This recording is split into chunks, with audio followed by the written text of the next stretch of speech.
Good morning. Thank you for being with us. This is Khalil Hachem, editor via Michigan.com, a digital business magazine serving the Arab American communities in Michigan.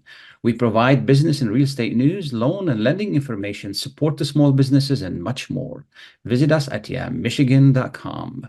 It is a cold winter day, and we hope that you are having a great start to your day and weekend. On behalf of US Arab Radio, we wish you the best of time, peace, and happiness. We thank our sponsors, listeners, and supporters, and happy holidays to all of you if I don't talk to you before Christmas. We have a great program for you today. We will be talking about health, small businesses, security, and how to stay safe during the holidays, and books, and much more.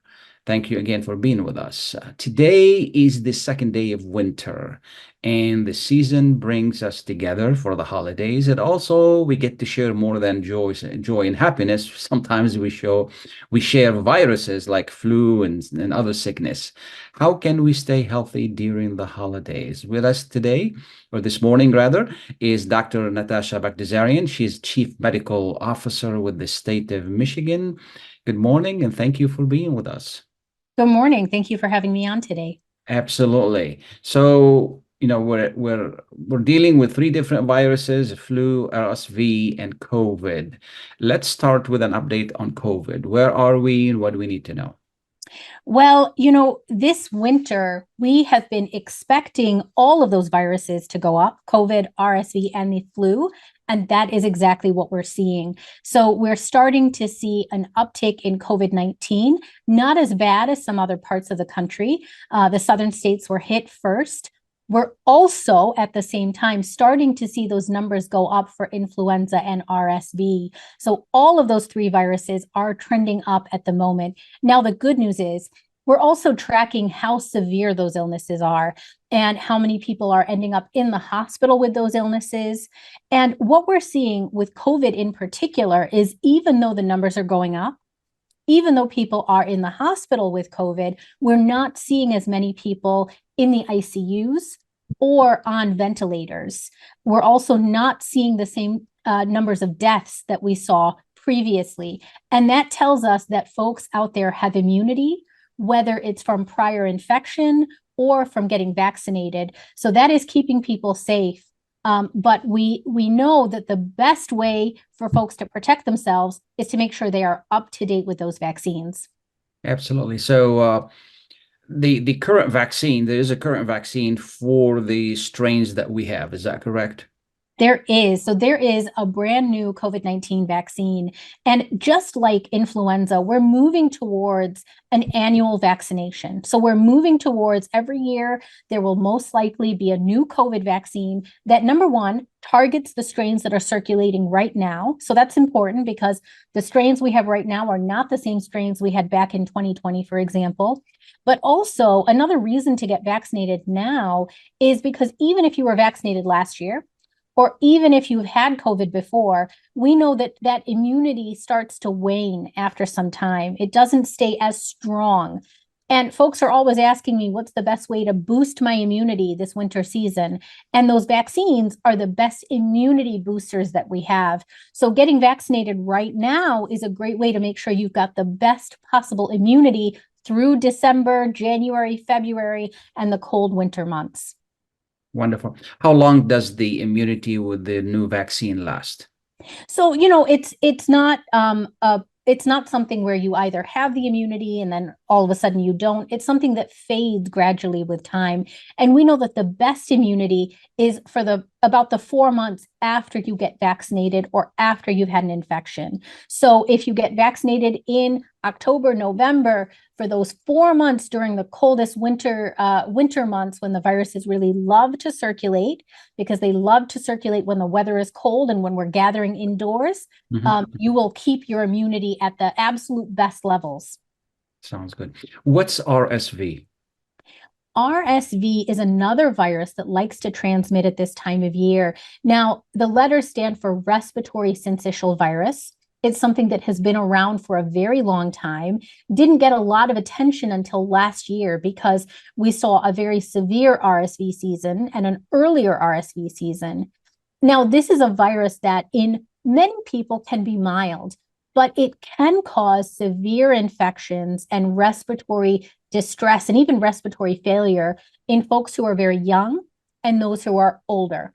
So we tend to think about people being at risk either for those newborns who are going through their very first season of RSV, or for folks who are older than 60. And the good news is we've got a new tool, we've got a new vaccination, and that vaccine is available for pregnant women to protect their babies.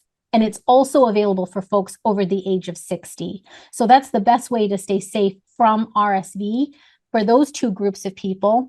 And we've got a new protective antibody that's available this year for, again, babies born this RSV season. So if you are pregnant, if you've just had a baby, or if you're over the age of 60, please talk to your healthcare provider to see if you're eligible for one of those tools.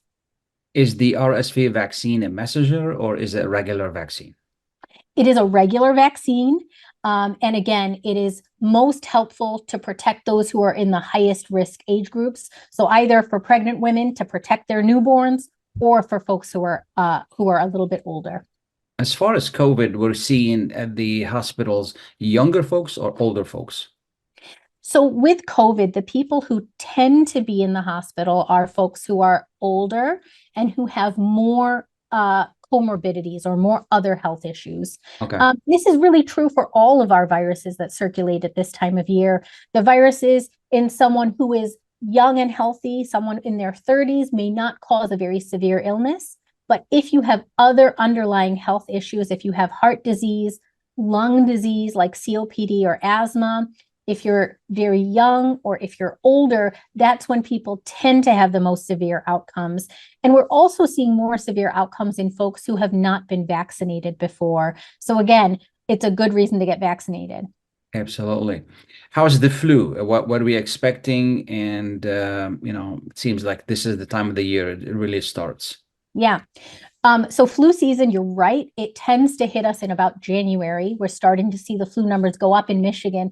We already are seeing flu season hit in the southern states. So it is already flu season in those southern states. And so it will be here very soon in bigger numbers. And again, we've got new vaccines that are updated for this flu season, and it's not too late to get your flu shot for the year. Yeah. How does the flu vaccine measure against the virus? Because every year, as you well know, it varies because it's a guesswork and mutation and all of that we're dealing with. It is. We never know truly how the vaccine has stacked up until after the flu season. But we can tell you that this vaccine was created looking at the strains circulating in the southern hemisphere in places like Australia and South Africa. And based on those data, it is the best vaccine that we have available for influenza. Absolutely. Now, the best way to protect ourselves, we're going to be together as family, we're going to be visiting people. What's the best way to protect ourselves? Well, the biggest thing to do, and this is hard advice, it's advice that I have to give my own family, is if you're unwell, stay at home. Don't go to those gatherings. Don't make anybody else exposed or get anybody else sick. And it's hard because it's the holidays. We want to be together. We want to spend time with family. But if you are coughing and sneezing, please stay home. Even if you test negative for COVID or influenza, there are lots of other viruses out there, and we don't want them to transmit.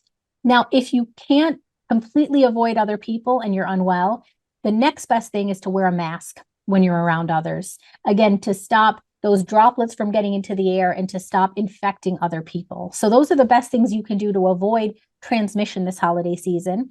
Now, the best thing that you can do for your own safety and to protect your health is, again, to get vaccinated. So this is the time to get your updated flu shot, your updated COVID shot, and if you're in a high-risk group, one of those RSV, either antibodies or vaccines. So this is the best time to get those tools right now. And then, of course, if you do get sick and if you are feeling unwell, make sure that you are testing for COVID, and those tests are still available over the counter and in many places for free. You can still get them for free through the federal government, mailed to your home. Test for COVID, see your doctor, and test for influenza, because we've got tools, we've got medications that can make your illness shorter and less severe. So we have medications like Tamiflu for influenza and like Paxlovid for COVID. So talk to your doctor if you have COVID or influenza to see if you qualify for those medications. Now, a lot of people are not really reporting when it comes to COVID, or some people, I say. And, what's the rule if somebody tests positive to COVID? How many days they should really refrain from mixing with people? Should they stay home until they test negative? It can actually be a while before people test negative. The biggest thing is we want people to stay home during the highest risk time, which is the first 5 days. So the first 5 days, stay at home, and that's 5 days after your symptoms start or after you test positive. And for the next 5 days, if you have to go out, wear a mask around others. Okay. If you are feeling better, it's okay to go out wearing a mask around others. And again, after the 10 days, you can remove that mask so long as your symptoms have continued to improve. Now, if you want to test, or if you feel like your symptoms have come back, you can test again. But if you test positive again, that means extending your isolation period for another 5 days. So really, I would focus on staying at home for the first 5 days and masking for the next 5 days, so long as your symptoms continue to improve. Yeah. Do you recommend when people recover from COVID to have, see their physician to get tested to make sure there are no other issues from the complication of COVID? So if you're feeling better and if your symptoms are getting better, you should be okay. But if you are someone who has a lot of other medical problems, say you are someone who is receiving chemotherapy for cancer, or you have another immunodeficiency, or another medical issue that you're worried about, and if you'd rather see your doctor to get clearance, absolutely do that, because there are some conditions that make you at higher risk. But for most of the general public, if you are feeling better, if your symptoms continue to improve, you should be fine. And we talked about this before, several months back, and a lot of people slacked off on vaccinating their children, and I just like our listeners to also learn that, or know that, like a reminder, they need to get back and catch up on this. And does the state keep a track of what vaccinations the children are taking? How would they know, like, what do I need for my child? Yeah, so the best way to find out what your child needs in terms of vaccines would be to talk to your healthcare provider, because there are many, many vaccines that are available for children at different ages. So for example, there is the MMR vaccine, the vaccine that protects against measles, mumps, and rubella. And some of these vaccines, we take for granted that these diseases are not a problem, but the lower our vaccine rates get, the more we are at risk for things like outbreaks. And some of these diseases can have long-term consequences. Mumps, for example. Now, this is a disease that we don't typically see in this country, but if a child gets mumps, it could potentially lead to infertility for them down the road. And so getting vaccinated and preventing that illness is really, really important for these childhood diseases. So the best thing to do is to go and see your healthcare provider and say, which vaccines is my child eligible for? Not only do we have many vaccines that protect these types of childhood diseases that we no longer see, but we have vaccines that even are helpful in preventing cancers. So we've also got things like the HPV vaccine that can not only prevent cervical cancer, but it can lower your child's risk of head and neck cancers. And I think as a parent, we just want to keep our kids safe. That's the absolute best thing you can do for your child. Now, you mentioned mumps, called mumps. Mumps. How you spell? MUMPS. Oh, mumps. Okay. Just it sounded like, well, the British talk about their mothers, the mums. You don't want it to get confused. So away from vaccines and masks and all of that, what can we do, like, for example, a good night's sleep, things we can eat to really make sure that our immune system is still strong? I think that's the good habits. Yeah, I think that's a great question. I think one of the biggest things you can do is make sure you're getting a good night's sleep. We know that even reductions in sleep by 15 minutes can have negative health outcomes. So having a regular bedtime and making sure that you're sticking to it, even on the weekends, is really important. There are things that can impact your sleep quality. So things like drinking alcohol before bed, drinking caffeine before bed can decrease your sleep quality. So making sure that you have healthy sleep habits is really important. Making sure your diet is healthy and complete, and you're getting all of your servings of fruits and vegetables, even in these winter months, is really important. And then keeping your body moving. I'm looking out of my window today and we've got snow coming down. It's absolutely miserable out there, but finding ways to stay active during the winter is really helpful. So exercise, diet, and sleep are all really important to keeping safe and healthy and making sure your immune system is functioning really well. And then, of course, vaccines, I mentioned, are immune boosters as well. So not only do they not only do healthy habits keep your immune system functioning overall, but those vaccines can teach your immune system exactly what to be on the lookout for this winter season. Absolutely. Is there anything I haven't asked you that people need to know? I wish everybody a safe and healthy holiday season. It's a time for gathering. I think that during the pandemic, we were all faced with isolation and possibly a little bit of loneliness. And so really embrace that coming together and being with your loved ones this holiday season, unless you are sick, and then please stay at home Stay and home, gather yeah. with them over Zoom. Absolutely. Thank you so much. I really appreciate you taking the time to be with us, and happy holidays to you, to your family, to Lynn and her family as well. Happy holidays. Thank you for covering these important topics. Absolutely. We're going to take a short break. Please stay tuned. As the weather gets colder, it's a good idea to layer up with scarves, hats, and mittens. Another layer of protection this season is to get your flu and COVID-19 vaccines. You can get both vaccines at the same time. Talk to your healthcare provider or learn more at michigan.gov/COVID-flu-RSV and layer up for some added peace of mind. A message from the Michigan Department of Health and Human Services.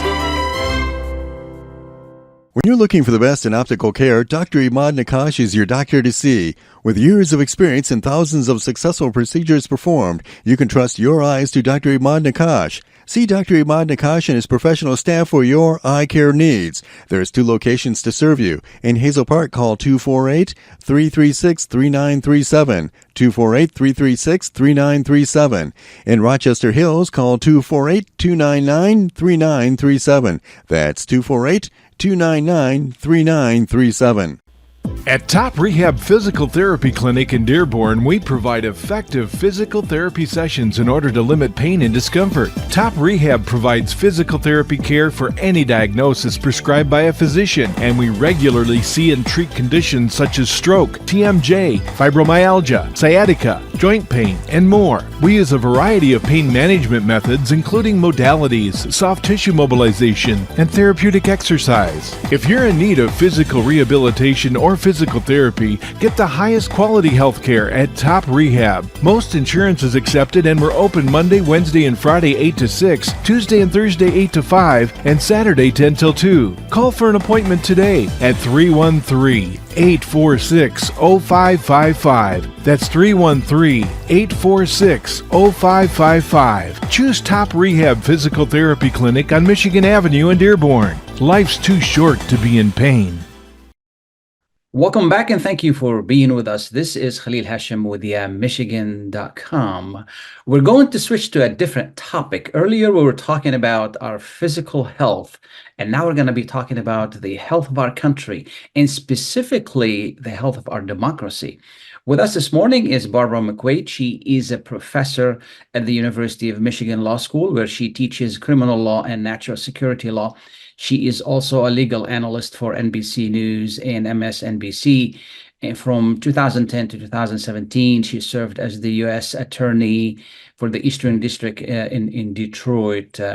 Ms. McQuade, she's written a new book called Attack from Within: How Disinformation is Sabotaging America. And it's a great topic, and it's very timely. And we are really honored to have Ms. McQuade with us this morning. Good morning, and thank you for being with us. Good morning, Khalil. Thanks so much for having me on. Absolutely. So why did you feel this book needed to be written?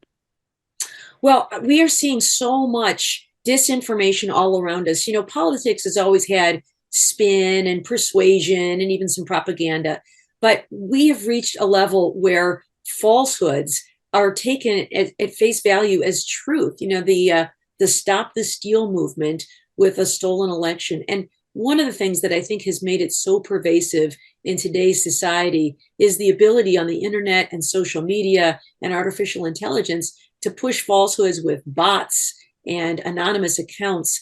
And we read things and either believe them to be true, or I think in some instances, people don't care whether something is true. They just care about pushing their narrative and their vision of America. So I want to just raise the alarm bells that democracy is all about having a common set of facts. You know, we can all have our differences of opinions, but we can't really govern ourselves unless we agree on what the facts are. Absolutely. You know, we all have ideas about, I want to write this book and that book, but what was like the breaking point for you that said, okay, that's it, I'm going to write this book? You know, it was the upcoming 2022 election cycle. So I started working on this book 2 years ago. And one of the things that really struck me is there were election deniers running for Secretary of State positions around the country. And, you know, something like 173 candidates on the ballot who denied that Joe Biden won the election over Donald Trump, even as the 2022 election came upon us. And so what I really feared was if we had election deniers in positions of Secretary of State's offices, imagine the kind of harm that they could do. So it was really thinking about that and writing about that caused me to dive deeper into disinformation, read a lot of books about it, do a lot of research on it. And I realized it's really a danger at us from a lot of different perspectives. Elections for sure, but even beyond that, public safety and the rule of law, I think, are also at risk. You know, we had that plot to kidnap Governor Whitmer that was based on arguments that, you know, there needed to be a citizen's arrest because she was violating our constitutional rights with shutdown orders. We saw the attack on Nancy Pelosi's husband with the man with the hammer, you know, and all of these hate crimes that get fueled by disinformation. We've had, you know, arguments that members of Congress who are of Muslim faith are somehow, you know, connected to some, they call them the jihad squad, you know, just awful, hateful comments that paint with a very broad brush against people who don't fit some people's visions of what America should be in embracing all of our diversity. And so it was all of that that really made me think that we really need to have a national conversation about the importance of truth. Why do you think this is happening? I think it's happening here in America and other places around the world because the internet pushes in our face all of the things that are going on all over the world. And the internet also makes it very easy to get a lot of attention on false claims. And so there's fear of war, fear of climate change, fear of refugee, fear of other. And so I think that by stoking that fear and using false claims that can be amplified on the internet, there are people who are using it as a weapon to pit us against each other. So I think that we need to take back not only our demand for truth, but our respect for others in our country. I mean, the United States is all about bringing unity out of many one. And there is not a vision of, you know, a real American any more than there is, you know, a white Anglo-Saxon is no more real of an American than a Muslim or Native American who was here before any of us. And so I think that people are trying to take advantage of sowing division in society to make political progress or personal gain. And we need to stand up to that by educating ourselves and refusing to accept that there are some people more American than others. Sure. I mean, I noticed that I've been working in media for over 20 something years, and I wasn't born in this country. And, the attraction of coming here is democracy itself. Sure. And then I see left to the way to the left and right way to the right. And how do you bring him back? It's Yeah. like, I mean, this may be more a political analysis, but it's just a reality. How do we bring people back to be in, not necessarily all the way to the middle, but somewhat to the middle, somewhat reasonable. Yes, I agree. And one of the things, I call for in my book is to have a sense of, our common understanding. We all have far more in common than we have differences. And government should be about solving problems, not about sowing discord. And so we have so many problems we need to solve. We need to solve problems about our economy, about our health, about our national security, about our cybersecurity. There's so many issues that we need to focus on. But we can't do that if we're just arguing with each other. And I think for people who don't have real ideas or the ability to attract voters who want to solve problems, instead what they do is distract us with these kinds of arguments and try to look at divisions and say, we don't want to be like the far left, or we don't want to be like the far right. Well, we don't have to be. We need to shed those kinds of focuses and focus on that which unites us and bring us closer together, and also show a little grace to people who are different from us. We may not love everything about certain candidates, but if they're candidates who will speak the truth and will focus on the issues that matter to us, then we shouldn't let people divide us with lies. Yeah. I mean, I heard something on the news today. Someone said, "Focus on country, don't focus on party." And I think that's what you're alluding to. What do you hope to accomplish with this book? Well, I hope to raise awareness in people who may not pay close enough attention to the news on a daily basis, or who may have not recognized some of the disinformation tactics that have been used in history. So in the book, I talk about how authoritarians in history have used disinformation, Hitler and Mussolini, to amass power. I talk about the psychological forces that help it work, why fear is a useful tool to people.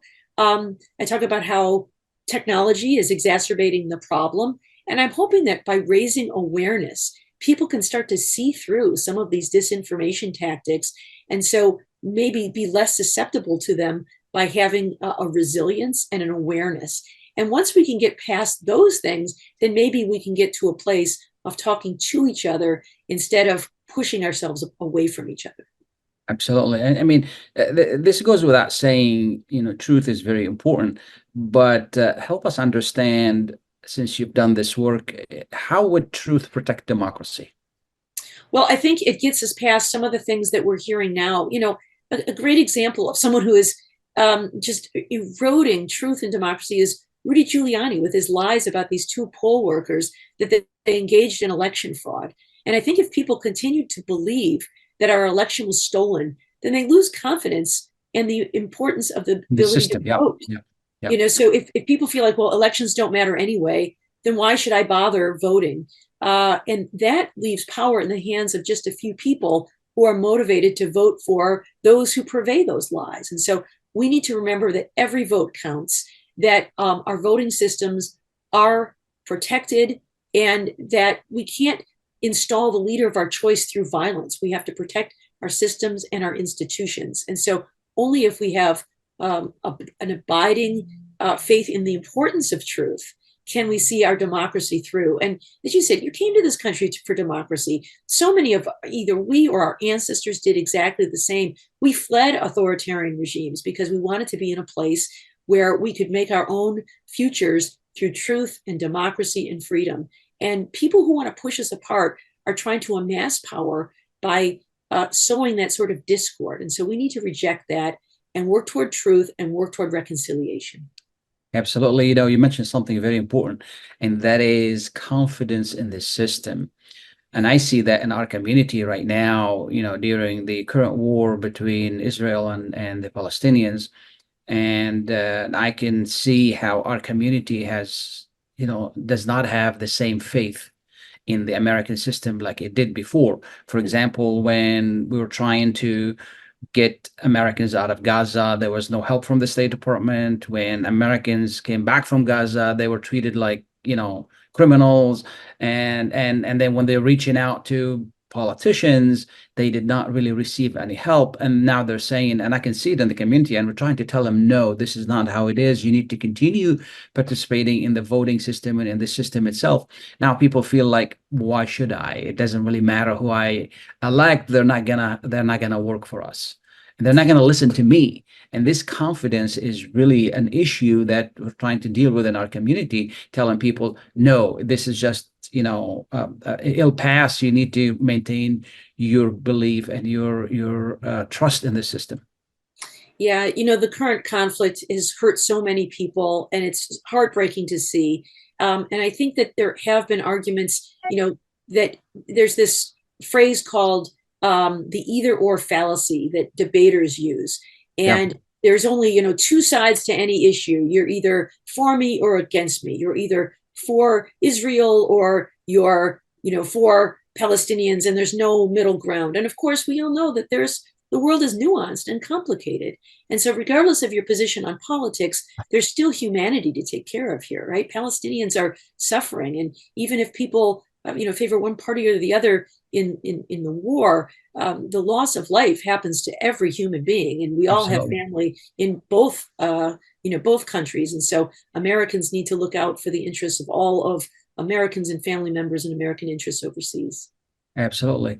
The role of media has changed tremendously. We lost local media because of the way the business went. And that has been a tremendous loss.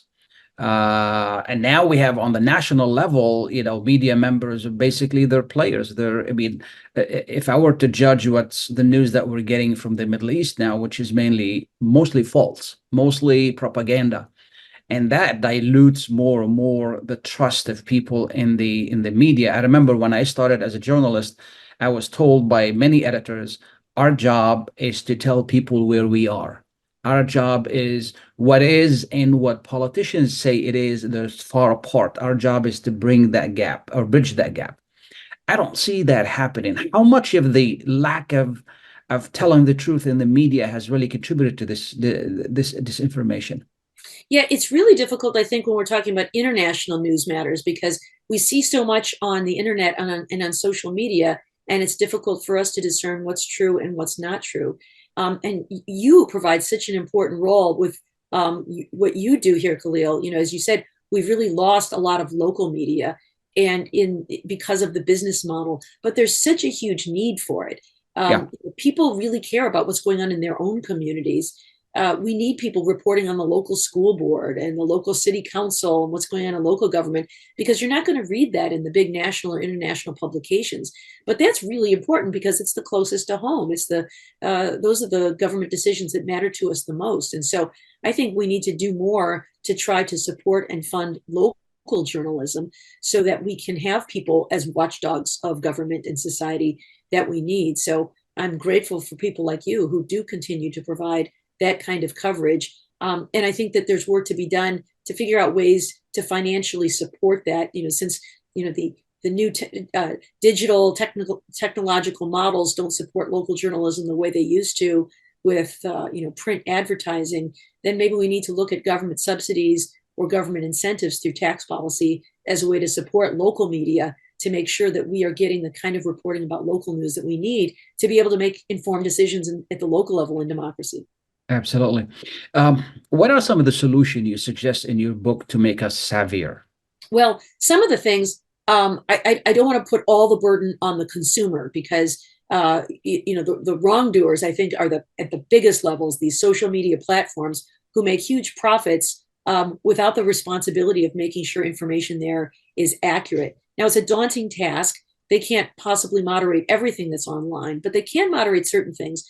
For one thing, on social media, they could prohibit anonymous accounts because that is where we see, people in boiler rooms in Russia putting out all kinds of falsehoods under the names of people who look like Americans. There's false accounts were found by Robert Mueller called Heart of Texas or Tennessee GOP or even United Muslims of America. And in fact, these were fake accounts put out by Russians in boiler rooms. And so if you can't have anonymous accounts and verifying the identity of accounts, that would help, I think, that people would at least know the source of the information. Eliminating bots, these automated accounts online that are generated through artificial intelligence, so that when I put something out, I can have 1,000 accounts amplify it and make it look like my message is more popular than it is. Eliminating those bots would be helpful. I also think any kind of paid content online could require transparency. We could require the social media platforms to disclose who's paying for ad content. So those are some things from the tech side, but also from the consumer side. I think things we could do to educate ourselves, teaching kids in schools about media literacy. So when they read things online, they know to be skeptical and look for a second source before they pass it on or assume it to be true. Reaching adults is a little bit harder because they're not in school, but we could have faith communities or civic organizations also offer media literacy for adults. And then finally, I think education about civics and how our system works, so that we can make sure that people understand the importance of our institutions in democracy. So it's no one solution, but I think there are a lot of things we can do to reduce the problem. And then I think finally, Khalil, the biggest solution, it starts with each of us, not playing along with the con just to advance our own political agenda, but demanding truth from our leaders and from ourselves when we communicate with others online and in person. Absolutely. And that goes also to major networks and cable news and all of that. And, judging from the last 3 months, I would say 70 to 80% of the information is really inaccurate or misleading. And there seems to be a lot of editorial in news, which is, I think it's a big plague for providing information. It's really unfortunate. Is there anything I haven't asked you that people need to know? Just one final thing I guess I would say is, I think one other reason we're seeing such problems now is because we're so isolated. Our world has moved to online. We do so many things digitally. The COVID pandemic certainly didn't help as we started working more from home and having less in-person interactions. But I think all of us should just try to do all we can to interact with real people in person, especially across differences. And when we join things, clubs, labor unions, faith communities, neighborhood associations, whatever it is, where we have a chance to interact with other people, I think it will be a good reminder that we have more in common than we have differences, and that united we stand, divided we fall. Absolutely. Thank you so much. I appreciate you taking the time to be with us, Barbara McQuade. And when is the book will be available? February 27th is when the book comes out. It's available now for pre-order on Amazon if anybody's interested. But I look forward to talking with you again after it comes out. Sounds good. I really appreciate it. Thanks a lot. Thank you. Please stay tuned. We'll be right back. Get ready for an amazing experience at Ishtar Restaurant on 15 Mile Road in Sterling Heights. Enjoy excellent hospitality from owners Ali Al-Baghdadi and Fatty Bonham, serving the best in Mediterranean food. Try Chef Ali Al-Baghdadi's famous shawarma, the best Iraqi grills and food, and the best Arabic and international dishes. Dine in our authentic atmosphere or take out. Call 586-698-2585 or check us out on Facebook. Ishtar Restaurant practices all CDC guidelines and is open every day 11 a.m. to 10 p.m. Have an amazing experience today at Ishtar Restaurant, 3625 15 Mile Road, Sterling Heights. Ziyad brand. Quality products from our family to yours. Ziyad Brothers Importing offers the finest quality products, including brands like Sultan, Kraft, Nestle, Hook, Rico Picon, Dana, and many more. Ask your retailer to carry these fine products because you deserve the very best. For more information, visit our website at www.ziyad.com. That's www.ziyad.com. Ziyad, quality products from our family to yours.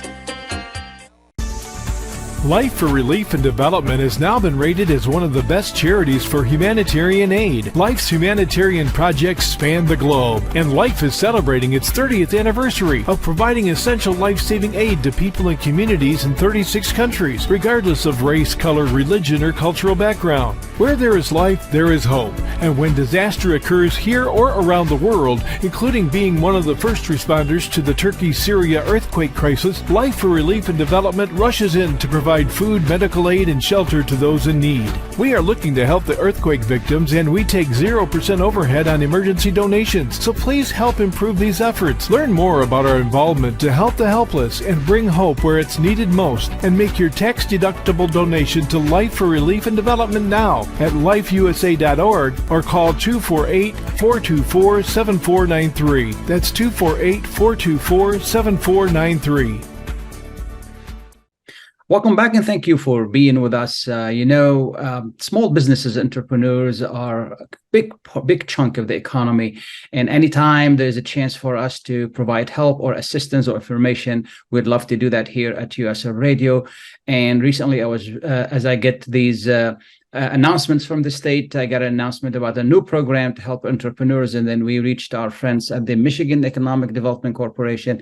They were happy to be with us, and with us this morning is Amy Rencher. She's MEDC Senior Vice President of Small Business Services. I hope I pronounced your name correctly. Good morning to you.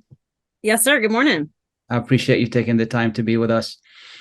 So please tell us a little bit about what you do in supporting small business services or part of small business services, and tell us a little bit about Michigan Economic Development Corporations for our listeners who are not familiar with the department. Yes, my pleasure. And thank you again for having me on this morning to talk about our work. It's really our pleasure to be here. And so the Michigan Economic Development Corporation is really the state's economic development agency, much as the name alludes to.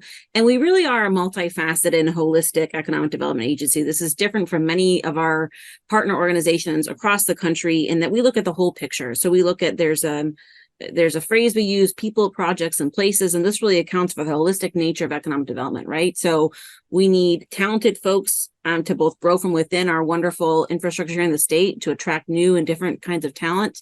We want to have, diverse, thriving communities that are, culturally sound and full of the great things like small businesses offer. And then we also want to make sure that we are providing for, the industries of the future. And so we have lots of different, interventions and resources in the means of making sure that we diversify our economy and remain strong for the years to come. Wonderful. Thank you so much. We appreciate that explanation. So now we have a new program. It's, I think it's $75 million. Please correct me if I'm wrong. And Right. it is intended to help entrepreneurs. Could you tell us more about the program? Where is the money coming from, and where's the money going? Yes, my pleasure. And so this is a $75 million initiative that is funded by the American Rescue Plan Act, or ARPA, as some have come to know now in the field. And this is kind of the final wave of the coronavirus fiscal relief dollars. And so there was a lot of folks that advocated really for a number of years during and even in advance of the pandemic to get us here. And so first, sharing our gratitude for colleagues in the economic development ecosystem and entrepreneurial development ecosystem, because so many people came together to help shape this legislature really that was passed into law in a supplemental earlier this year. And so this is meant to really boost the infrastructure for entrepreneurship in the state of Michigan. We have some existing foothold into this territory with 20 such entities called smart zones across the state. And they were in part some of the emphasis for or a reasoning for this program, right? There's a lot of good practice that we've instilled in those network of partners over the last 20 years. And their work was by law, the way that the program is structured, the smart zones, pretty specific. And so their work by and large is really focused on high tech, high growth type interventions. And those are important, no doubt. We also want to take a more holistic and integrated look at the entrepreneurial ecosystem. And so we know that, tech companies are important. I mentioned the need for us to diversify our economy. And we also know that, brick and mortar small businesses, as well as other emerging, even small to medium sized family businesses are an important part of our economy. Nearly 48% of the state's workforce is employed by small businesses. This is significant.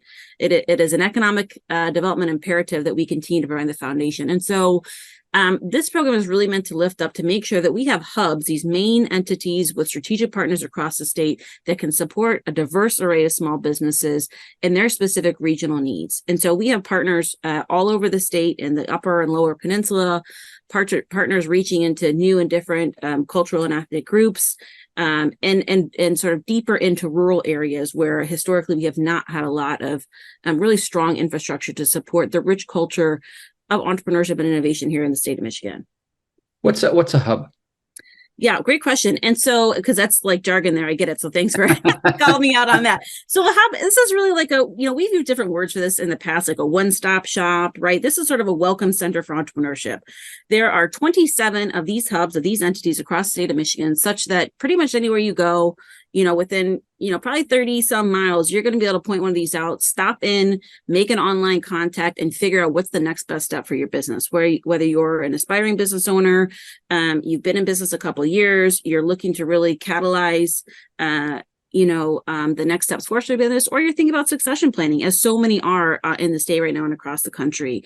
And so and while not every singular hub is going to be able to tackle all of your needs, we have created this structure and this network to be reciprocal and part of a network. And so the goal here is that if you step on any one of these and they don't have sort of the immediate next best step for you, they're going to work with you to get you the right next best step, be it within their programming, other state agencies, other network partners.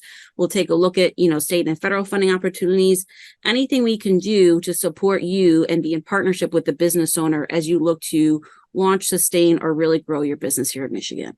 Yes. Let's be a little bit more specific. I'm a small business in the Detroit area, and where do I go?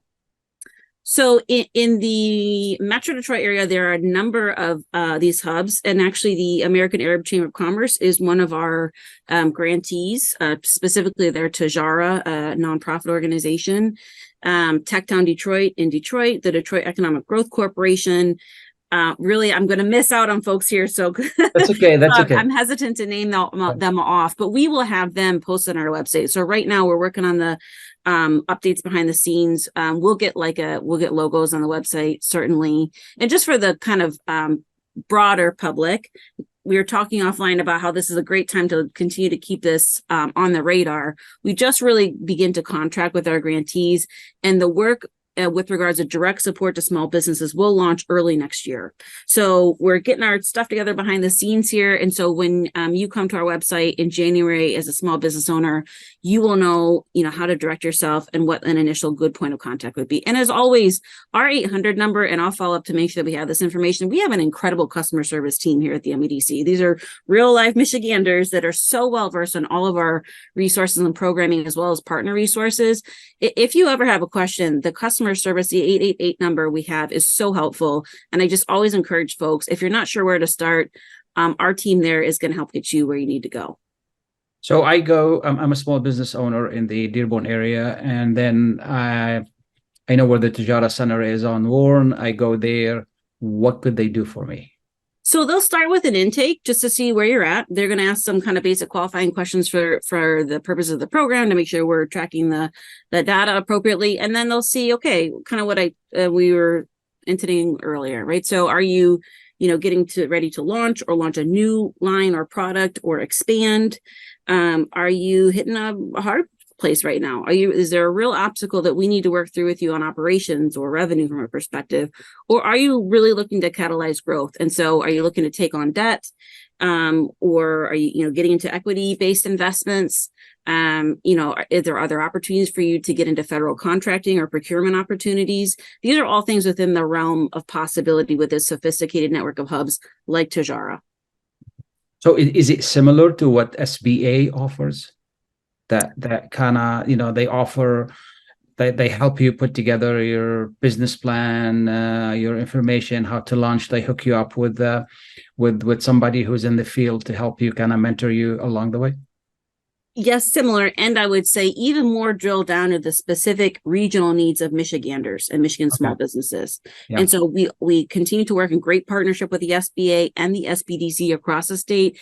And again, part of the rationale for having 27 of these hubs spread across the state is that, they know and have put together really comprehensive plans with a network of partners to say, hey, here's the things that are bubbling up in this region, so that we're attuned to, distinct cultural or ethnic needs, to specific sector or industry needs, talent or other such challenges that we can help tackle across the state.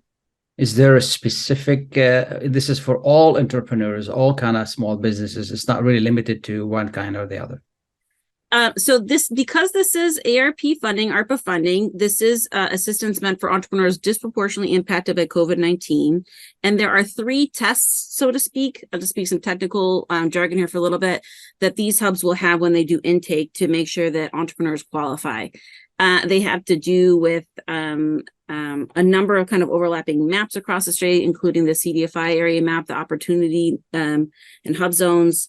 And there's a broader definition called SETI, socially and or economically disadvantaged individuals. This is a definition we've adopted from U.S. Treasury that includes specific references to folks like women entrepreneurs, veteran entrepreneurs, disabled entrepreneurs, those in tribal entities, those located in rural communities.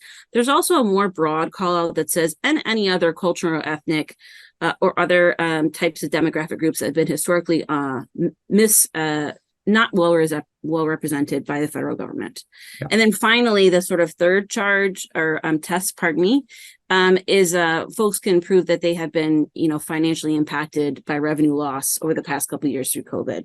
So those are 3 distinct tests. If you can check the box for any one of those, you qualify to be served by these hubs. And by and large, this will be a lot of folks across the state of Michigan. Absolutely. Does it include any financial support? Yes. And so the overall program design was structured so that there's programs and services and sort of operational dollars to the hubs themselves, but also distinct grants to small businesses. So nearly every hubs had the opportunity to opt into these grants. Nearly everyone did. Some hubs did not. And so nearly every hub has a distinct pool of funds that is explicitly for the purposes of providing direct grants to small businesses. Now, in order to qualify for these grants, you do have to be engaged in a program or service with the hub. And so this could mean you go through a cohort or a group-based program, you get some one-on-one coaching, you attend an event or 2, or you participate in a pitch competition. There is that tie-in, right, to make sure that we can help in partnership with the business owners, best direct these funds. And so, but it is a critical component of the program, and that we've been able to both, boost the infrastructure for technical assistance and other resource providers across the state, and provide additional direct grant of service assistance to small businesses. What's the timeline on this program? Yeah, great question. So we're doing the work behind the scenes here, getting folks under contract and getting all the technical stuff out of the way, really through the end of the year. And we do anticipate this program will launch early 2024. So just a little more time here after we've made our announcement to help our partners get, their ducks row behind the scenes. And then the program will run through the remainder of the ARP program, which is through 2026. And so January 2024 through sort of mid to late 2026. Wonderful. Is there anything I haven't asked you that small businesses need to know? Well, I will say, I made sort of more casual mention of this earlier, but a sincere and premise of this program is to reach deeper, both from a geography perspective into rural communities, but also distinct cultural groups across the state. And so we are really pleased and proud to partner with groups like Tajara, who are helping us, make better inroads to all entrepreneurs, provide more accessibility and inclusion to both state resources and federal funding opportunities. And so we're just so pleased to partner with those groups. Wonderful. Thank you so much. I really appreciate you taking the time to be with us. Just before we close, if somebody needs help, needs information, is there a phone number or more information online they can get? Yes. And so a great place to start is www.michiganbusiness.org. That's the MEDC's website. And then michiganbusiness.org/small business will get you to our small business resources. And there you can navigate to the Small Business Support Hub's site. And I will make sure that we get our 800 number to support with the customer service inquiries as well. Again, we have such a talented customer service team that is so knowledgeable of all of our operations across the state, as well as partners. And so we always encourage folks, if you have a question, don't hesitate to ask us, and we'll be there to help you. Well, Ms. Rencher, I want to thank you so much for taking the time to be with us this morning. It's my pleasure. Thank you so much for having me. Absolutely. We're going to take a short break. Please stay tuned. With more than 30,000 successful in vitro fertilizations, IVF Michigan is now ranked as one of America's best fertility clinics according to Newsweek magazine. IVF Michigan fertility centers are the recognized leaders in high-quality fertility care. With locations in Bloomfield Hills and 9 other cities in Michigan and Ohio, IVF has experts in all aspects of the field. A founding member, American board-certified Dr. Nicholas Shama, is one of the leading reproductive endocrinologists in Michigan and Ohio. He has performed over 20,000 successful IVF cases, and it's helped thousands of couples fulfill their dreams of parenthood. When it's time to get personalized care from Dr. Nicholas Shama at one of America's best fertility clinics, call IVF Michigan Fertility Centers in Michigan and Ohio toll-free at 855-952-9600. 855-952-9600. Are you going to start a restaurant or grocery store soon? Do you need floor plans and designs? Call Naji Abood at 734-744-9796. Do you want to buy kitchen and restaurant equipment at discount prices? Call Naji Abood now, 734-744-9796. New Concept Products and Design, the trademark of kitchen equipment. 5% discount on all purchases of $75,000 or more. New Concept Products and Design, new location, 31185 Schoolcraft in Livonia. Learn more at www.newconceptproducts.com. Call Naji Abood, 734-744-9796. مرحبا، عندك بيت للشراء مناسب لعائلتنا؟ أهلا وسهلا، أكيد عندي بيت واسع وحلو على شارعين وإطلالة وبأرقى منطقة وبتسكنوه فورا، ما بيحتاج صيانة وممكن تبيعوه بضعف الثمن بعد 6 شهور وتأجروه بأعلى رقم إذا حبيتوا، وقريب من كل شيء. انتبه، بيع وشراء العقارات عملية معقدة تحتاج خبيرا عقاريا متخصصا وموثوقا ويحفظ لك حقوقك. نيك نجار لديه خبرة 28 عاما في مجال بيع وشراء العقارات السكنية والتجارية، وحاصل على جوائز وشهادات عدة في هذا المجال، ويتحدث العربية والكلدانية. اتصل الآن بنيك نجار وسيطك العقاري الموثوق، واحصل على استشارة مجانية. 586-206-9000 586-206-9000. نيك نجار، خبير العقار. Thank you so much for being with us today. This is a very busy time of the year, I understand, and I want to wish you Merry Christmas, Happy Holidays, Happy New Year. May your holidays be safe and happy with family and friends. Let's keep in mind our friends in the Middle East. Those are suffering by the thousands and being killed by the thousands over there. And we hope that this new year will usher peace and security and safety to everyone in the Middle East. Let's pray for a ceasefire so the killing of innocent people could stop and the conflict can come to an end. And hopefully those the power to be can find a resolution to this issue that's been festering for 70 years. I also want to thank our leader, the person who started US Arab Radio, and that's Laila Al-Husni, for giving us the opportunity to be on the air and help you, provide you the information that we're providing. This is really gutsy business that she's in. It's not easy. It's very difficult to fund and operate, and we want to thank her for all her efforts. I would like also to thank and wish everyone happy holidays. The team, a great team that we have. It takes a lot of people to put this show together. So I just want to thank all of them. Happy holidays. Happy holidays to everyone. Happy holidays to you listeners, because without you, we can't really have anything. Thank you so much. We appreciate you listening to us, and have a good weekend and also happy holidays.